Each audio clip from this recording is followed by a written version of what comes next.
situación a nivel nacional y a nivel mundial.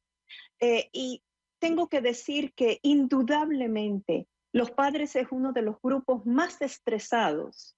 Según la Asociación de Psicología Norteamericana, el grupo más estresados durante esta época de la pandemia. ¿Qué hacer con los niños?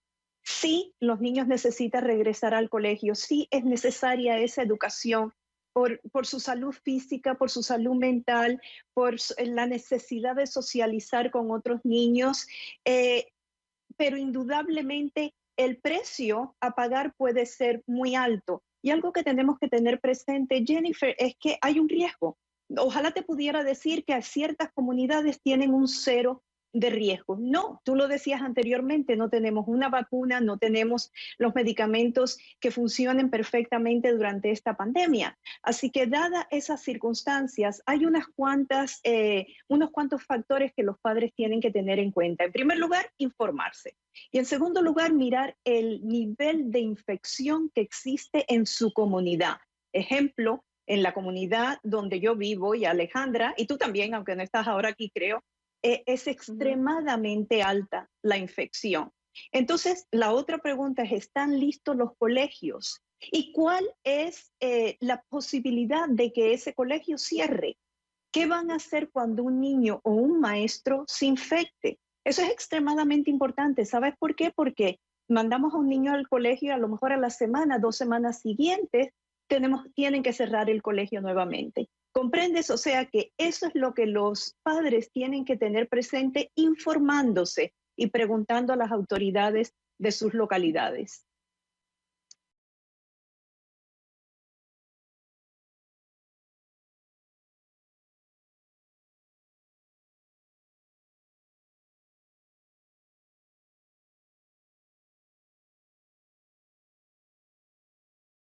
Es acerca de los niños. Una cosa muy importante es saber cómo protegerlos y cómo protegernos de ellos también. Los niños podemos dividirlos como normalmente los conocen, de 0 a 2 años, de 2 a 6 años, luego de 6 a 12 años y así hasta los 18 años. Hay diferentes edades, los neonatos, los lactantes, los preescolares, los escolares, los adolescentes. Pero todos representan parte de un concepto que todos conocemos, los niños o menor de edad.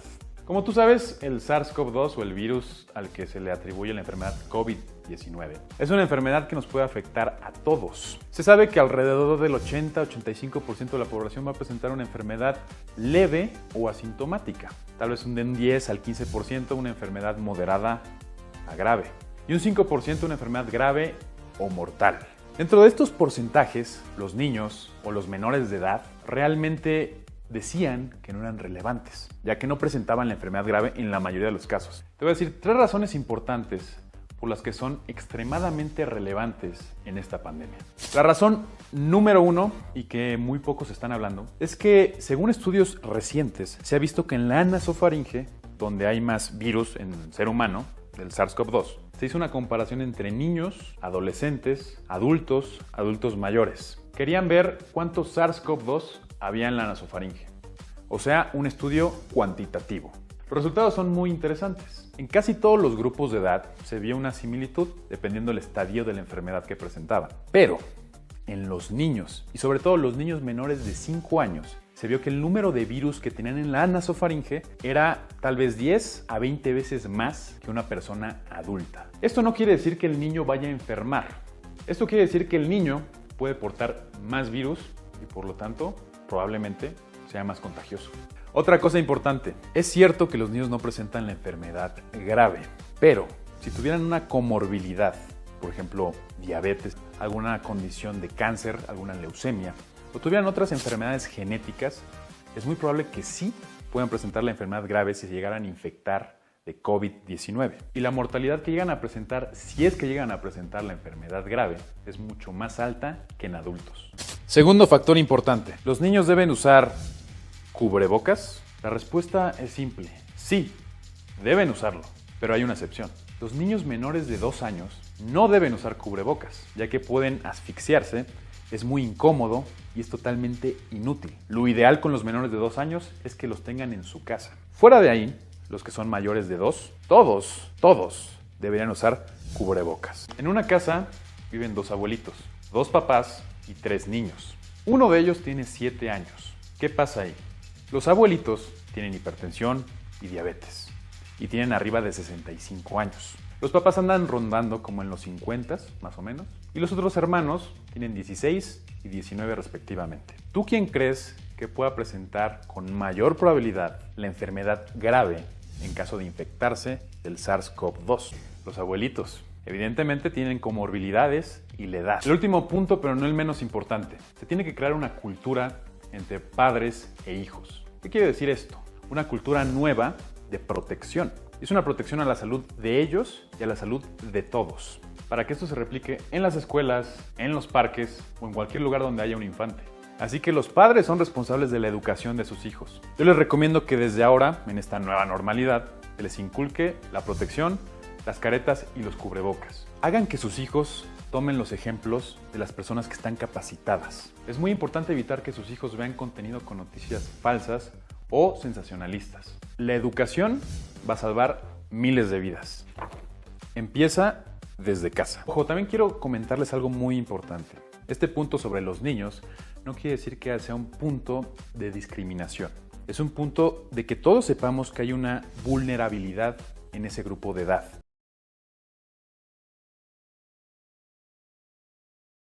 Y lo que les quiero hablar es la situación real del sistema de salud en el contexto de esta pandemia.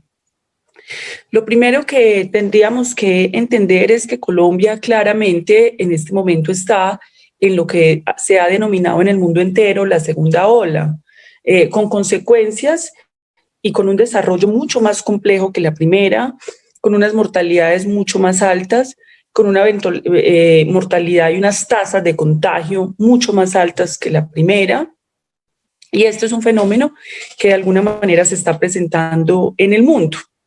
Entre la primera y la segunda ola, a nuestro juicio, se bajó la guardia por parte del gobierno nacional y también de los gobiernos locales, en el sentido de que se instauró la narrativa y el relato en el país de que se había superado la pandemia, que estábamos en una nueva realidad, que estábamos en una nueva normalidad, cuando ninguno de los indicadores desde el punto de vista epidemiológico en Colombia dan cuenta ni que estamos en una nueva realidad, ni que Colombia ha superado el virus. Es decir, Colombia ni siquiera ha superado la primera ola y ya entró a la segunda sin haber superado la primera.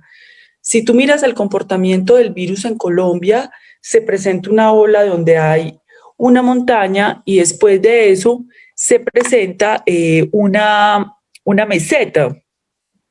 Entonces, en ese sentido, después de esa montaña hay esa meseta y de esa meseta vuelve otra vez a ver ese pico.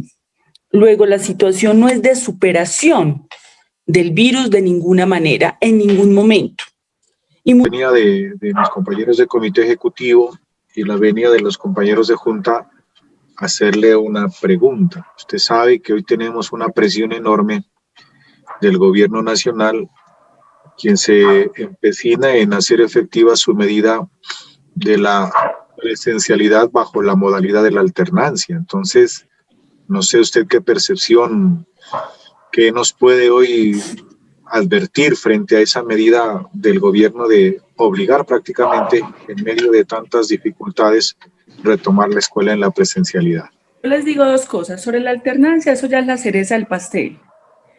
En este momento, en la situación en la que nos encontramos, inducir una aglomeración, o sea, cualquier aglomeración que tú induzcas en Colombia, la alternancia induce una aglomeración de por lo menos cientos de miles de personas. Genera una unidad de cuidado, la necesidad de una unidad de cuidados intensivos. Genera la necesidad de una, digamos, de que necesariamente ahí puede haber una transmisión en contagio porque los niños son transmisores y los niños pueden contagiar al abuelito, a la mamá, al papá, se pueden complicar y ya les estoy contando la situación en la que estamos en los hospitales. Entonces es de una absoluta ceguera e irresponsabilidad que ante la situación que nosotros estamos planteando aquí, a nosotros nos estén diciendo que se va a inducir, porque nosotros en este momento podemos contener en algo para poder cuidar los hospitales, en el sentido de poder atender lo que se puede y que no se nos mueran mal los médicos, que por lo menos el sector educativo, que es un sector que puede trabajar desde sus casas, nos ayude estando en sus casas. Eso no se le puede pedir al sector de la infraestructura o a otros sectores que tienen que trabajar presencialmente, porque como este gobierno negó la renta básica, por eso decimos, no es que nosotros no pidamos la cuarentena total, pero ¿cómo vamos a mandar a la gente a las casas a aguantar hambre? O sea, pedimos cuarentena con renta básica. Esa es la disputa con este gobierno y eso está planteado en la propuesta. Entonces nos parece un contrasentido absoluto que siquiera se esté hablando en este país frente a esta situación hospitalaria y esto que nos está pasando a nosotros, esta mortandad de médicos, que se va a inducir otra aglomeración en Colombia con riesgo de que ahí resulten enfermos, porque donde hay contactos hay riesgo de que resulten enfermos.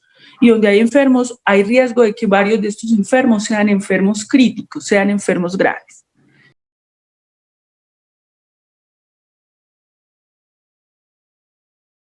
En Bogotá, el lunes, los niños comenzarán a ir al colegio, pero surge una pregunta.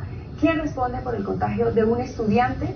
Algunos centros educativos están haciéndoles firmar un polémico documento a los padres para evadir cualquier obligación. Hay que decir que directivas y profesores también deben ser responsables de los cuidados de los menores.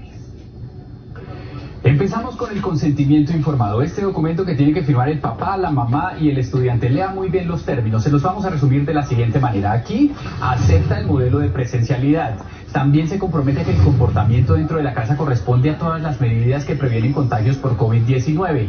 Se acoge a las sanciones que tiene el manual de convivencia como falta grave si el estudiante incumple alguna medida dentro de la institución. Además asume los costos por tapabocas, caretas o cualquier otro elemento de protección que quiera llevar al colegio y en algunos casos exime de responsabilidad al colegio ante un eventual contagio. Sobre esto escuche lo que opina el abogado penalista Francisco Bernati. La exoneración de responsabilidad en este tipo de documentos no resulta procedente, porque insisto, el colegio no puede exonerarse de cumplir los protocolos y trasladar los riesgos a los padres. Ahora la segunda tarea, alistarse mucho más temprano, porque todos los colegios van a pedir honestidad en el reporte del estado de salud de los estudiantes. Algunos ya tienen listos aplicativos móviles para hacer ese reporte por ahí, otros lo van a pedir por teléfono, por correo electrónico, a través de encuestas diariamente y mensualmente. Incumplir con este procedimiento o reportar síntomas por un estudiante implicará que lo devuelvan para la casa. Y la tercera tarea, ajustar muy bien los horarios, porque la aplicación de estos protocolos va a implicar que los estudiantes en la mañana van a entrar escalonadamente y el tiempo en el aula de clase se va a reducir a la hora de salida, porque aplicar todos los protocolos va a demorar entre 30 y 50 minutos. ¿Listos para la alternancia?